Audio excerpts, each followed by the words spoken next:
Verbos intransitivos. Verbos intransitivos são os que não necessitam de complemento que lhes complete o sentido.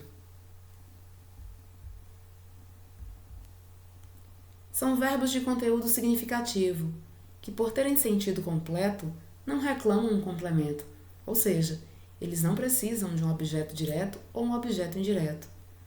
Podem, portanto, constituir o predicado sozinhos. Temos como exemplos os verbos morrer, mergulhar, chegar, sair, cair, entre tantos outros. Muitas vezes, o verbo intransitivo virá acompanhado de um termo que expressa uma circunstância, de tempo, de modo, de lugar, de afirmação, de intensidade, de companhia, que é o chamado adjunto adverbial, ou que exprime um atributo do sujeito, no caso, o predicativo. Isso, no entanto, não altera seu caráter de verbo intransitivo.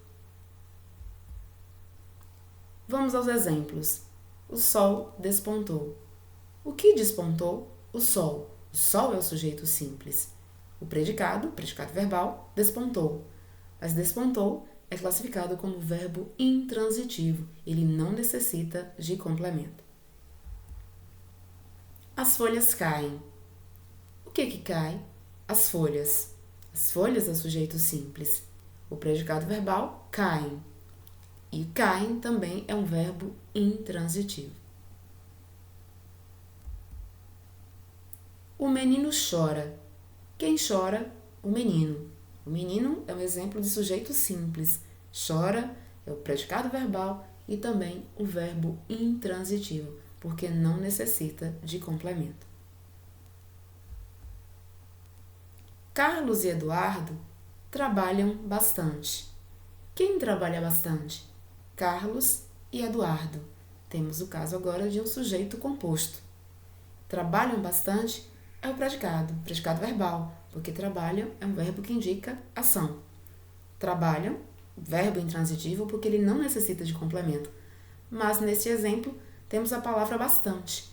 Bastante é um adjunto adverbial de intensidade. Então, para ser verbo intransitivo, ou ele está sozinho formando o predicado, ou acompanhado de um adjunto adverbial. Viajaremos amanhã para Fortaleza de ônibus. Quem viajará amanhã para Fortaleza de ônibus? Nós. Sujeito desinicial. Conseguimos identificá-lo pela desinência do verbo, pela terminação do verbo.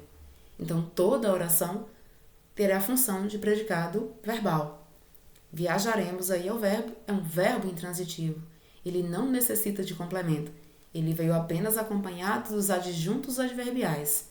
Amanhã, que é de tempo, para Fortaleza, de lugar, e de ônibus, que é um adjunto adverbial de meio.